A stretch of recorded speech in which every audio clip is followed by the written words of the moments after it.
fuente de infección es el sueño. El individuo adquiere la infección de una fuente externa, teniendo contacto, ocurriendo lo que es un traumatismo, es decir, una herida, que se tiene, ¿verdad?, que sufre una lesión por astillas, donde se va a encontrar lo que es el agente. Por lo tanto, la vía de entrada básicamente es a través de la vía cutánea por un traumatismo. Tiene que existir un traumatismo para que penetre el agente de la fuente externa. Algún detalle también muy importante, que a diferencia de otros cuadros clínicos de naturaleza infecciosa, los micetomas no se transmiten de humano a humano, ¿verdad? Se necesita que el humano entre en contacto con el hábitat del agente causal, y al entrar en contacto tendría que existir previamente lo que es un traumatismo para que se implante y desarrolle lo que es el cuadro clínico. También, siguiendo con la epidemiología, se menciona de que el micetoma es más frecuente en el sexo masculino que en el sexo femenino, ¿verdad? En una proporción de 5:1, hay otros libros que dicen que es de 4:1, y aquí tiene que ver en algunos casos lo que es una predisposición hormonal, ya que se ha logrado determinar que la mujer presenta un factor hormonal antimicetoma que la protege de él, pero también, como vamos a ver acá, este cuadro clínico se considera una enfermedad ocupacional. La mayor parte de cuadros clínicos se van a presentar en aquellas personas que desarrollan trabajos agrícolas, ¿verdad?, que trabajan en el área rural, cuyo desempeño es trabajando en el campo, estando expuesto a lo que es el hábitat de la gente y a sufrir traumatismos, ¿verdad? Por eso es muy importante, y generalmente la lesión o la afección aparece en el sitio donde se desarrolló o donde el paciente sufrió lo que es la lesión, ¿verdad?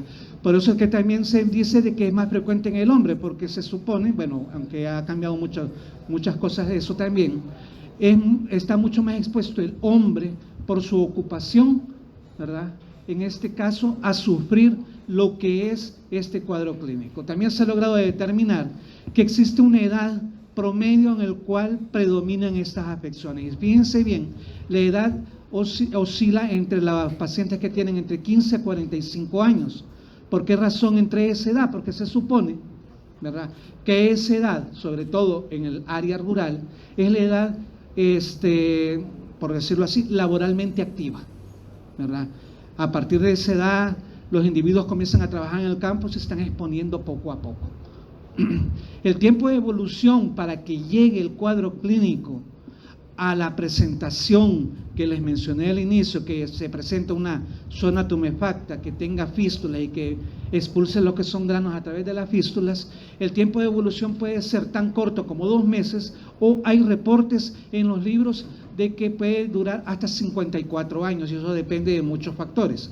En promedio se ha mencionado que para que se dé la presentación clínica típica tienen que transcurrir de 2 a 3 años desde el momento en que se implantó el agente causal en el individuo afectado. Pero ¿qué factores influyen en ese periodo de incubación, en esa variabilidad del periodo de infección? Influyen muchos factores, ¿verdad? Influyen desde el agente causal, ¿verdad?, que son factores extrínsecos al individuo afectado, pero hay factores intrínsecos al individuo afectado, como por ejemplo el grado de nutrición, ¿verdad?, el estado del sistema inmune, y también influye lo que son las condiciones de higiene, ¿verdad? ¿Por qué razón las condiciones de higiene? Porque si la persona, después de haberse hecho un traumatismo, no se lava, mantiene el área afectada con tierra, ¿verdad?, le está permitiendo a la gente establecerse a ese nivel, ¿verdad? Pero también influye la exposición continua. O sea, el paciente está en contacto continuamente con el hábitat del agente causal, y continuamente se está inyectando una y otra vez el agente causal, y a la larga todo esto va a incrementar el porcentaje de agente que se está estableciendo en el individuo que va a desarrollar el cuadro clínico. En cuanto a la hepatogenia, se ha observado, y esto ha ido cambiando a lo largo del tiempo, y si ustedes consultan libros de hace unos 5 años, verán de que eran menos los agentes, pero hoy se ha visto que el número de agentes involucrados es mucho mayor. Se ha observado que existen involucrados 33 especies de hongos y 9 especies de bacterias. Las bacterias por lo general están ubicadas dentro de esta categoría. Las bacterias son actinomicetos aerobios. Pertenecen a esa familia, a ese orden de los actinomicetales. Ya vamos a ver qué ejemplos tenemos para acá. Y dentro de los micetomas producidos por bacterias, ¿verdad? Acordémonos que hemos mencionado que en el sitio de la lesión se va a producir fístulas y a través de las fístulas se eliminan este tipo de estructuras que se llaman granos, y básicamente los granos son microcolonias de agentes, ¿verdad? Que puede ser de bacterias o de hongos, que tienen hasta cierto punto, por decirlo así, cierto grado de solidez o de dureza por sustancias que el agente excreta. En algunos libros mencionan que los agentes secretan sustancias parecidas a lo que es un cemento, que le permite unirse uno con otro, y al irse uniendo uno con otros va a formar lo que son esas estructuras conocidas como granos, que básicamente, como les dije ya, los granos son colonias de los agentes que se van a formar en el sitio de la lesión. En el caso de los actinomicetomas, los agentes forman granos de un color blanco amarillento, por lo general. Y aquí tenemos los principales géneros involucrados como agentes causales de actinomicetoma, yendo a la cabeza lo que es el género Nocardia, ¿verdad? Y ahí menciona, por ejemplo, a la Nocardia brasiliensis, que es la responsable del 85% de los casos de micetoma actinomicótico en México, y casi la misma epidemiología se tiene aquí en nuestro país, ¿verdad? Ese es el agente principal de actinomicetoma, la Nocardia brasiliensis. Pero también tenemos otro género que no se incluía antes, como lo es la Nocardiopsis, el género Actinomadura, dentro del cual sobresale lo que es la especie Actinomadura madurae, que representa el 10% de los casos de actinomicetoma en México también. Y tenemos también otro género importante, como lo es el Streptomyces, que si ustedes ven las especies, esas especies básicamente las vamos a encontrar en África, ¿verdad? Porque tenemos el Streptomyces somaliensis y el Streptomyces sudaniensis, ¿verdad? O sea que también la distribución, como habíamos visto anteriormente, la distribución de los agentes puede tener hasta cierto punto una restricción geográfica y depende de las condiciones del hábitat. Y ya vimos qué condiciones son las que se tienen que reunir para que esto se vaya a dar o que se vaya a producir. Y aquí tenemos la gran lista de los agentes causales de eumicetoma, es decir, los hongos, ¿verdad? Pero ¿por qué les traigo acá? De los hongos, básicamente tenemos dos grupos. Aquellos hongos que se consideran hongos, entre comillas, negros, ¿verdad? Que ustedes creo que los han de haber conocido en Atrasmi 1 como los hongos dematiáceos, porque producen o tienen en su pared celular lo que es un pigmento conocido como melanina, ¿verdad? Y ese tipo de hongos por lo general van a producir granos negros. Pero también tenemos hongos blancos o hialinos que van a producir granos blancos o amarillos. Y aquí tenemos todos los agentes etiológicos involucrados, ¿verdad? Aquí en nuestro medio, generalmente de los hongos negros, la que más abundaría son las especies del género Madurella. Y otra que ya cambió de nombre, aquí tenemos Madurella gricia, pero ya vamos a ver cómo se conoce actualmente. Y de los hongos blancos tenemos a lo que es el Pseudosporium apiospermum y el Acremonium falciforme como los principales agentes, ¿verdad? Pero esos son hongos y por lo tanto para hacer el diagnóstico, como vamos a ver más adelante, se siguen técnicas totalmente diferentes. El agente, una vez entra en el hospedero, en el individuo en el cual se va a desarrollar lo que es el cuadro clínico, va a desencadenar lo que es o va a sufrir lo que es un crecimiento muy lento. De ahí es que el periodo de incubación es relativamente largo, ¿verdad? ¿Por qué razón es de crecimiento lento o de evolución lenta el crecimiento del hongo en el individuo? porque el hongo estaba acostumbrado al medio ambiente, ahí se desarrollaba felizmente, ¿verdad? Pero al entrar en una condición totalmente diferente, como es en nuestro organismo, ¿verdad?, tiene que sufrir cambios adaptativos in vivo, se tiene que acostumbrar a un ambiente totalmente diferente. ¿Y de qué se sirve o qué utiliza para hacer esos cambios adaptativos? Por lo general se ha observado o hay evidencias de que los hongos producen ciertos tipos de exotoxinas que le ayudan a mantenerse en nuestros tejidos, pero también se ha visto que la melanina, ¿verdad?, que presentan lo que son los hongos negros, le ayuda también como un factor de virulencia para su desarrollo y mantenimiento en nuestro interior. Generalmente la melanina le brinda hasta cierto punto una protección contra la fagocitosis. Por eso es que se menciona también que la respuesta inmune, principalmente contra hongos bajo esas circunstancias, es bien ineficaz, ya que también, tanto hongos como bacterias producen ciertos factores que inhiben la replicación de los linfocitos, que son parte de la respuesta inmunológica. Y por eso es que mientras se está dando esa lucha, ahí es al que sobrevive más, porque también no es que todo el que le ha sufrido un traumatismo y le penetró un agente de micetoma, le va a dar micetoma, porque depende de todos los factores extrínsecos e intrínsecos para su desarrollo. Ya vimos cuáles fueron. Pero a la par de que se está dando toda esa adaptación, va a existir lo que es una acumulación de neutrófilos alrededor del agente que se está desarrollando, ¿verdad? Alrededor del agente. En los tejidos, el agente va a comenzar a formar lo que es granos, ¿verdad? Generalmente se ha visto también que los agentes bacterianos, los actinomicetomas, en los actinomicetomas, las bacterias tienen la capacidad de producir ciertas enzimas catalíticas como la proteasa, la peptidasa, la hialuronidasa, que le ayuda a degradar el tejido circundante y así hacer espacio para comenzar a desarrollarse a nivel tisular, para formar sus granos, ¿verdad? También se ha observado de que en el género Nocardia existen ciertos plásmidos importantes que ayudan a combatir lo que son las defensas del individuo, ¿verdad?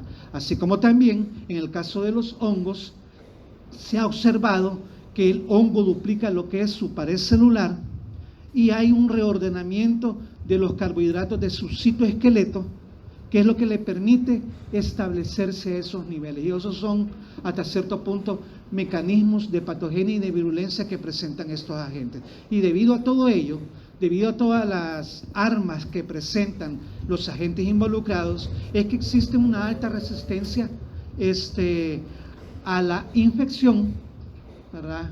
Existe una alta resistencia a la infección porque se establece una lucha activa contra él, ¿verdad?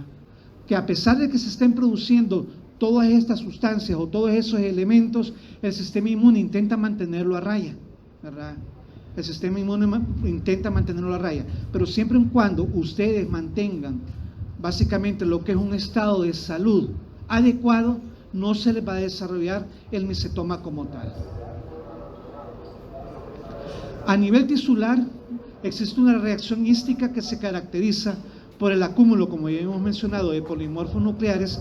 En la etapa aguda generalmente son neutrófilos los que están a ese nivel, pero conforme el agente se comienza a establecer y a desarrollar, se comienza a dar también lo que es a nivel tisular una reacción de fibrosis, ¿verdad? Y esa reacción de fibrosis favorece hasta cierto punto el taponamiento de lo que es el área afectada, y al ir tapando, al ir ocupando un espacio a nivel tisular, se bloquean lo que son vasos sanguíneos locales y eso da lugar a la neoformación vascular. Todo esto conlleva a lo que es el aumento del tamaño del área afectada, es decir, la tumefacción.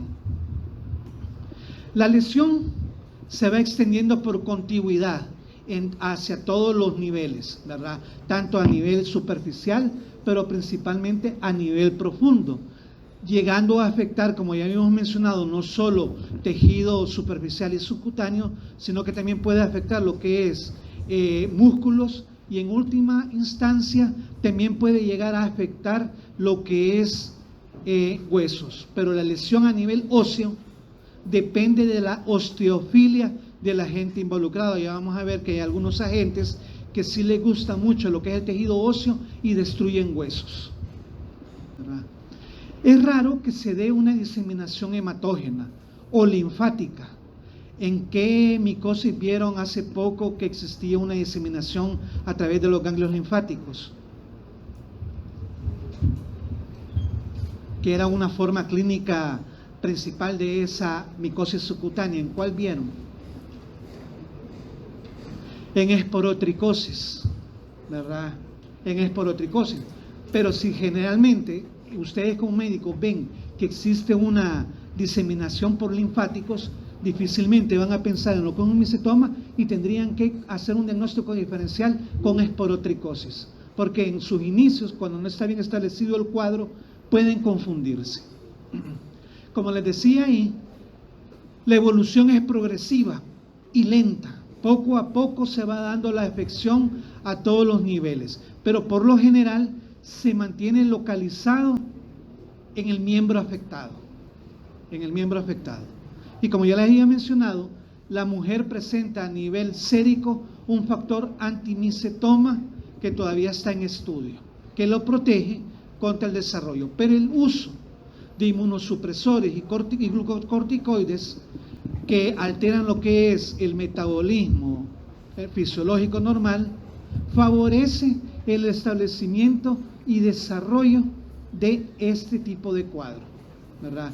Favorece es que se presente este cuadro como tal.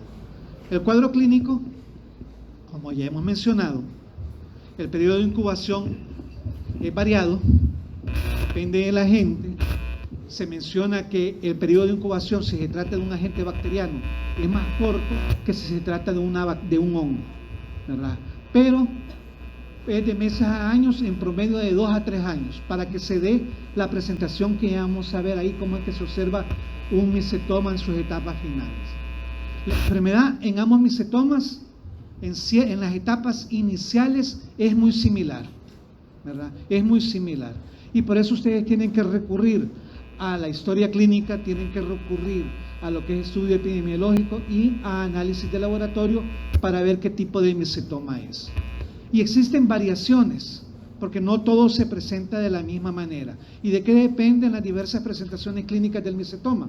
De varios factores, como del sitio anatómico afectado, que ya vamos a ver, bueno, ahí está mencionado más abajo, cuál es el que se presenta más, de cuánto tiempo de evolución tiene la lesión, de la salud en general del individuo, porque no va a ser lo mismo un micetoma en un individuo bien nutrido que en un individuo desnutrido, ¿verdad? Depende del agente causal y depende si ha habido un tratamiento previo, porque a veces hay algunas personas que en medio les da algo y ya comienzan a echarse sus pomaditas de la combinado de la roja, como dicen, ¿verdad? O sea, eso puede alterar un...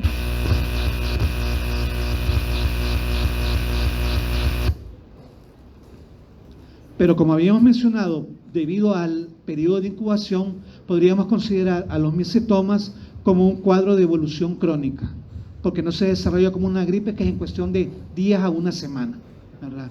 Generalmente el cuadro es unilateral, ¿verdad? Ya sería demasiada mala suerte que les apareciera, por ejemplo, en ambos pies, ¿verdad? Y en las etapas iniciales no es incapacitante. El paciente ya llega a consultar básicamente cuando ya no puede caminar o cuando ya se le está cayendo el pie, por decirlo así. Ya vamos a ver por qué digo eso, ¿verdad? Y la lesión inicial aparece en el sitio de inoculación, es decir, en el sitio de entrada del agente causal, que por lo general, en el 70% de los casos, es en extremidades inferiores. Acordémonos que hemos mencionado que el agente se encuentra en el ambiente, ¿verdad? Generalmente la gente se va a encontrar en aquellos sitios donde abundan lo que son las acacias o aquellas plantas que tienen bastantes espinas, ¿verdad? Y de las extremidades inferiores, el 50% de los casos se va a desarrollar a nivel de pie, ¿verdad? A nivel de pie. El 15% de los misetomas se ha reportado a nivel de espaldas, pero es porque la persona que llega a consultar carga lo que es material. Por ejemplo, los que cargan cañas de azúcar, por decirles algo, que se lesionan lo que es piel, o los que cargan leña, por decirles así. Se lesionan la espalda y ahí les aparecen lo que es las lesiones, así como también a nivel de cuello. Puede haber a otros niveles, ¿verdad? Aquí tenemos un misetoma inicial. Fíjense bien que la persona por este tipo de lesión no va a llegar a consultar, a lo sumo va a decir es un grano, ¿verdad? Más no sabe que por debajo de la lesión el agente se está diseminando. Aquí en esta presentación clínica, al hacer el estudio radiológico, todavía no se le observa lo que es compromiso óseo importante. Y por lo tanto la persona no le va a hacer caso y va a continuar con sus actividades laborales rutinarias, ¿verdad? Pero eso va a ir evolucionando. Va a ir evolucionando y después de meses o años puede presentarse de esta forma, ¿verdad? Puede presentarse de esa forma. La lesión va aumentando de tamaño poco a poco, se va deformando. Vean el pie, este ya no es un pie hasta cierto punto anormal, y se observan estas fístulas que son de borde carnoso, a través del cual va a ir saliendo lo que es material cero sanguinolento o cero purulento, pero cuando ya presenta pus es porque ha habido una infección bacteriana sobreagregada, ¿verdad? Es decir, ha llegado otra bacteria, una bacteria que produce pus, un estafilococos, unas pseudomonas, ¿verdad? Y en ese tipo de casos ya sería una complicación. Es a través de estas bocas de fístulas donde se va a salir ese material, y en ese material, por lo general, salen los granos. La persona puede ver, y ya vamos a ver una diapositiva por ahí, de que parece como que fueran granitos de arena. Y la persona puede pensar que eso es tierra la que tiene, y lo que hace es echarse agua para quitárselo, ¿verdad? Pero como esta evolución es poco a poco, el paciente, si todavía puede caminar por su propia necesidad, todavía sigue trabajando. Pero ya a este nivel, el compromiso puede ser ya hasta compromiso óseo, ¿verdad? Pueden haber fístulas activas como las que estamos viendo acá, o pueden haber fístulas que van a ir cicatrizando. Pero una vez se le da el tratamiento al paciente, no hay regresión en el estado del tejido afectado, porque el que está a la par, por decirlo así, ya es un pie que ya se le dio tratamiento al paciente, ya se le curó, ya se le mató a la gente, pero le queda con esa deformación, ¿verdad? Le queda con esa deformación, porque acordémonos que ha habido afección muscular y ha habido afección ósea, ¿verdad? Que si hay destrucción de huesos, difícilmente va a recuperar ese tejido. Y la lesión, bueno, a diferencia de otros agentes causales, no hay regresión, sino que la lesión va evolucionando poco a poco, siempre hacia peor, y no hay una mejora instantánea, ¿verdad? Si no hay tratamiento, ¿verdad?, puede llegar a este nivel. Si se dan las lesiones a nivel de cráneo, ¿verdad?, porque puede darse que de repente andaba cortando en los cañales y se lesionó con las hojas de la caña la frente, ¿verdad?, puede surgir lo que es una lesión a nivel de frente, a nivel de cráneo, ¿verdad? Y estas son de mal pronóstico. ¿Por qué creen ustedes que ese tipo de presentación clínica es de mal pronóstico? Porque si el agente que lo invadió, que le está dando este cuadro, es osteofílico, es decir, le gusta hueso y lo destruye, al destruir ese hueso del cráneo va a llegar a cerebro, ¿verdad? Y a ese nivel ya es otra complicación que en esos casos del paciente, y si esto lo acompañamos, que puede tener otro factor adicional como una enfermedad concomitante, puede llegar a ser mortal. Incluso se ha observado, ¿verdad?, se ha observado que hay misetomas de etiología combinada, es decir, es más de un agente productor de misetomas que puedan estar asociados. Las lesiones, como ya había mencionado, la extensión se da tanto en superficie como en planos profundos. Es decir, no solo porque lo veamos aquí, está encimita, no me pasa nada. Probablemente ya hubo rotura de huesos y ahí puede traer complicaciones, ¿verdad? Generalmente, los principales huesos afectados son los huesos pequeños, los huesos de las manos, los huesos de los pies, las falanges, etc. Y ahí puede haber destrucción. Hay más resistencia en los huesos largos, ¿verdad? Pero a la larga, valga la redundancia, puede haber destrucción de ellos también. Se va a nivel óseo, puede haber en primer lugar periostitis, luego osteoitis y por último una osteofibrosis que debilita lo que es el tejido óseo, produciendo lo que es al final lo que se llama una osteolisis, y a nivel radiográfico se observan este tipo de lesiones en sacabocados que en los libros los denominan como geodos, ¿verdad? Y eso debido a que ha habido lisis ósea, ¿verdad? Y ese material no se repone. Miren todos los espacios claros que hay en este tejido óseo, esos son geodos y ha habido destrucción. Y ahí sí, bueno, dependiendo de la gente, ya vamos a ver más adelante, en algunos casos es necesaria la amputación del miembro afectado porque ese miembro ya no le va a servir, ¿verdad? Y que no sabemos si en planos más profundos, por la médula del hueso, puede haber todavía agente causal y se le puede ir más arriba del hueso y así poco a poco va comiendo el hueso de la gente, ¿verdad? Vean ustedes la complicación. Lastimosamente la población, si no me duele no voy, si todavía puedo caminar sigo trabajando, no se pone en tratamiento. Puede haber misetomas medio dorsales a nivel de espalda, si afectan lo que es vértebras, principalmente, como les digo, aquellos que se encargan de cargar material que puede tener el agente causal, se puede lesionar lo que es la espalda, y si la lesión está cerca de las vértebras, la vértebra puede ser fácilmente destruida y el agente causal alcanzar lo que es la médula espinal. Y al afectar lo que es la médula espinal, dependiendo del nivel de afección, el paciente puede terminar parapléjico. Vean ustedes el compromiso que tiene que haber. Y los laterodorsales, es decir, hacia los lados, como el hongo va avanzando, es una progresión siempre hacia adentro, el hongo puede penetrar lo que es la capa muscular de la espalda y alcanzar incluso lo que es tejido pulmonar. Ven aquí cómo comenzó, ¿verdad? Y al hacerle la radiografía al paciente, vieron que ya tenía afectado lo que es pulmón. Y si no consultó, porque la lesión como que hubiese sido una bala, por decirlo así, ¿verdad? Valga la comparación, si no consulta, esta lesión que tenía aquí puede avanzar tanto que le puede salir por delante, ¿verdad? Hay casos, hay fotografías en las micologías que se consultaron, que hay fotografías de un paciente que tenía ese tipo de lesión. El agente causal le atravesó todo el pulmón y luego atravesó lo que es la caja torácica y salió por adelante, ¿verdad? O sea, pero eso depende del agente, porque no todos los agentes tienen el mismo tipo de virulencia.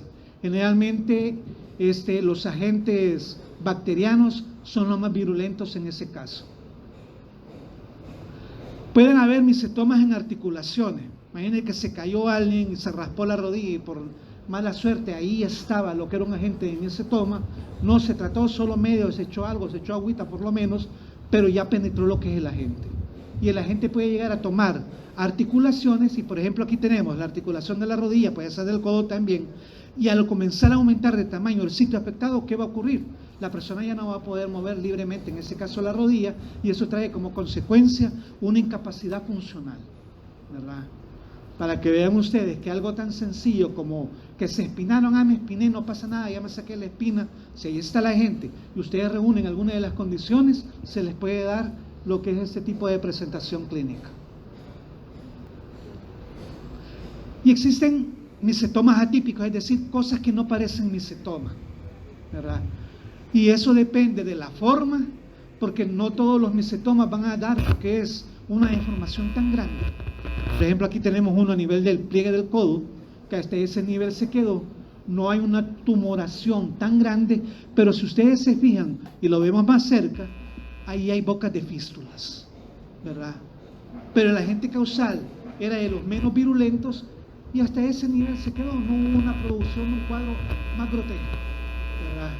Y eso es típica, pero también pueden salir lesiones pequeñas llamadas mini mesetomas que generalmente se dan a nivel de cara y afectan principalmente a lo que es la población de niños y jóvenes ¿Y por qué se da esa presentación? Porque bajo esas circunstancias el niño y el joven tienen una mejor inmunidad que una persona ya mayor, ¿verdad? Una persona ya mayor, y que la gente tiene menor virulencia, y el principal agente involucrado en la presentación de minimicetomas es la nocardia brasiliensis, ¿verdad? La nocardia brasiliensis, que presenta o da ese tipo de lesiones, que son lesiones pequeñas, que no presenta los 3 signos que les mencioné al inicio, pero sí hay producción de granos a ese nivel. Ambos micetomas, tanto el producido por bacterias como el producido por hongos, tienen un inicio similar, ¿verdad? Ustedes saben muy bien que si ustedes se espinan, ¿qué es lo primero que les va a ocurrir? Además del dolor, ¿verdad? Se les va a comenzar a inflamar el área. Va a haber enrojecimiento, va a haber una pequeña inflamación, puede haber hasta la formación de pápula, y en algunos casos, si es una afección producida por uno de estos agentes, al inicio van a presentar pus, ¿verdad?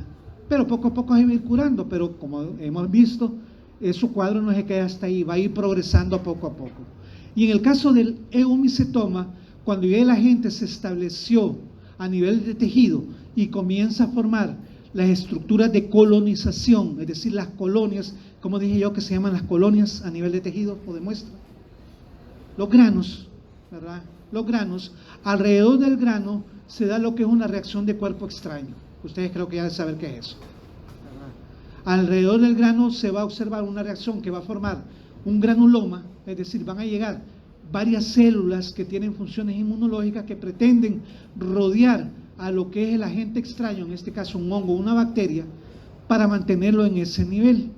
Y también se va a presentar lo que es una hiperplasia epiteloide, crecimiento del tejido, que es lo que poco a poco va a ir dando lo que es la tumoración, y van a llegar lo que son células gigantes multinucleadas. Pero toda esa reacción hística, lo único que va a hacer es mantener localizado en el sitio de entrada al agente causal, pero no lo va a matar, ¿verdad? No lo va a matar por todos los componentes o todas las sustancias que producen o elaboran los agentes involucrados en este tipo de cuadro clínico. Y a diferencia de los eumicetomas, en el micetoma producido por bacterias, la reacción piógena, es decir, la producción de pus, es más purulenta la producida por bacterias, ¿verdad? Es más purulenta. Y vamos a ver en la siguiente diapositiva otras diferencias entre ambos micetomas, porque aunque se parecen, porque los dos presentan la tríada de signos que les mencioné al inicio, tienen algunas diferencias. ¿Qué otras diferencias hay? Existen estas. Las lesiones a nivel de hueso son más frecuentes y más extensas en el caso por bacterias. Y estas son las que producen cambios líticos hipertróficos y por lo tanto destrucción de hueso, ¿verdad? En el caso de los micetomas por hongos, la lesión ósea es más tardía, porque el hongo tarda más en desarrollarse, tarda más en crecer, la bacteria es mucho más rápido, ¿verdad? Y si bien es cierto, puede destruir hueso, no hay indicios de hipertrofia a nivel de ese tejido. Y al igual, por la misma naturaleza o el mismo metabolismo, las lesiones a nivel de músculo o la afección a nivel muscular es más rápida que por... Y la reacción hística es mucho más marcada en los casos de los micetomas producidos por hongos. Y vean el desarrollo para que llegue a lo que hemos estado viendo en las diapositivas anteriores, para que se presente esa lesión atroz que hemos visto, es mucho más rápido en los actinomicetomas, que tarda por lo menos en promedio 5 años, que en el caso de los eumicetomas, que tardan más o menos 20 años en llegar a la presentación que hemos visto, que hemos observado. Aquí tenemos otros cuadros, vean que pueden ser más, ¿cómo les digo?, más graves dependiendo de la gente. Aquí tenemos uno producido por bacteria, una reacción inflamatoria mucho más marcada, y vean aquí las boscas de fístulas. Y aquí tenemos una producido por hongos, que las bocas de fístulas son menores que en este caso, ¿verdad? En ese caso. Y los actinomicetomas, porque la evolución es mucho más rápida y la destrucción es mucho más rápida, estos sí presentan, o el paciente evidencia lo que es dolor, un dolor más marcado porque hay destrucción de los tejidos invadidos. Vean acá otros tipos de micetomas, ¿verdad? A nivel de tórax, puede haber a nivel que las lesiones se presentan en el sitio de la inoculación o de la lesión, y aquí tenemos en esa cara, es un niño, otra presentación clínica de mini micetomas, que son pequeños, pero pueden ser lesiones múltiples, pero no hay una afección tan marcada en la condición del individuo. Y vean allá a nivel de cuello, pueden haber a cualquier nivel en todas aquellas áreas que están expuestas a traumatismo. Si ustedes consultan las micologías, creo que es la del doctor Arenas o de Bonifaz, van a ver que incluso hay micetomas a nivel interglúteo, ¿verdad? Porque en el área rural de México, por las mismas condiciones, no utilizan papel para el aseo, sino que ellos utilizan otro tipo de material, ¿verdad? De eso trae como consecuencia que la gente sufra de este tipo de lesiones. Aquí tenemos más. Aquí en esta circunstancia, en esta y en esta, ya hay una afección bacteriana sobreagregada. El pus es mucho más evidente porque normalmente cuando solo está el agente causal, la reacción purulenta no es tan marcada. Hay pus, pero no tanto como el que estamos viendo, por ejemplo, en este caso. Y aquí vemos una reacción inflamatoria, granulomatosa, mucho más grande, ¿verdad? Mucho más grande, pero para que llegue a ese estado, no es que pasó 2 semanas, pasaron años, ¿verdad? Pasaron años. Y aquí tenemos uno en su etapa inicial, ¿verdad? Que como les digo, el paciente puede decir, me picó algo y es un granito, ¿verdad? Pero no saben que está cerca de huesos pequeños, y si el agente causal es osteofílico, ahí va a complicarse lo que es su existencia. Aquí tenemos más. Vean que hay una reacción inflamatoria mucho más marcada, y vean que es un micetoma atípico, porque habíamos dicho que no había una diseminación tan extensa, ni hematógena ni linfática, y ahí sí hay compromiso linfático, ¿verdad? Pero para eso es importante que ustedes armen lo que es su historia clínica y que se auxilien de las herramientas de laboratorio para ver el agente causal. ¿Por qué razón? Porque el tratamiento es totalmente diferente, porque no es lo mismo tratar una bacteria que tratar un hongo. Por eso es importante saber de qué tipo es, no solo decir, es un micetoma, sino es que saber qué es. Para el diagnóstico de laboratorio, aquí es parte relevante para establecer la etiología. La muestra puede ser diversa, puede ser pus, sí, ¿verdad? Puede ser material del exudado que sale a través de las fístulas también. Y si es biopsia, tiene que ser una biopsia profunda, porque a veces a nivel superficial no está el agente causal porque ese se ha ido diseminando hacia abajo, a los planos profundos. Y en el caso del exudado no es que sea un exudado continuo y abundante, ¿verdad? A veces la persona que se va a encargar de tomar la muestra, cuando ya le van a hacer el diagnóstico, a veces el paciente ya está hospitalizado, ¿verdad? Y como a veces el exudado es tan poco, no es una muestra adecuada. ¿Qué es lo que hace la persona que va a tomar la muestra? Como el paciente está hospitalizado, lo que hace es que durante toda la noche le deja colocada lo que es una gasa estéril en las bocas de fístulas, y al día siguiente retira lo que es la gasa, y en la gasa va el material cero purulento, cero sanguinolento que recolectó durante todo ese periodo. Y es esa gasa la que se lleva al laboratorio para comenzar lo que son las pruebas de identificación. ¿Y qué pruebas de identificación va a hacer? Bueno, ¿se puede hacer un examen directo? Sí, ¿verdad? Independientemente de la muestra. ¿Se puede hacer el examen directo con solución salina al 0.85% estéril?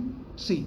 Se puede hacer con Lugol, lo que empleamos para heces también, o si el material es muy purulento o muy espeso, se puede hacer el examen directo con hidróxido de potasio al 10%. ¿Y qué es lo que vamos a buscar en el examen directo?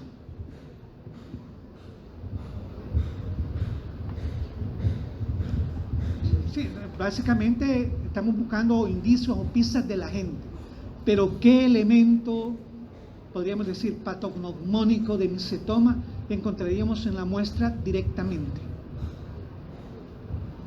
¿Qué es lo que les dije yo que sale en ese material de las fístulas? Los granos, ¿verdad? Los granos. O sea que en todo este material, el del laboratorio tiene que buscar en el material lo que es la presencia de granos.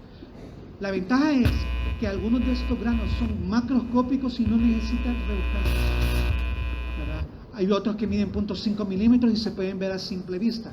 Hay algunos pocos que son microscópicos y vamos a ver algunos casos por ahí. Aquí tenemos en el material de gasa, ¿verdad?, un apósito que se le había colocado al paciente. Todos estos puntos negros que están ahí son granos. Y es ese material, esos granos, lo que tiene que trabajar el de laboratorio, ¿verdad? Tratarlos con cuidado, porque ya les dije yo que los granos básicamente son colonias de la gente y por estructuras y por sustancias que produce la gente comienzan a formar esas colonias sólidas y a veces ese material parece cemento, como que fueran granitos de arena. Y si lo va a examinar entre lámina y laminilla, la laminilla probablemente se le quiebre. A veces es necesario aplastar esos granos entre lámina y lámina para liberar a la gente y hacer lo que sigue en el examen de laboratorio, ¿verdad? Aquí tenemos otros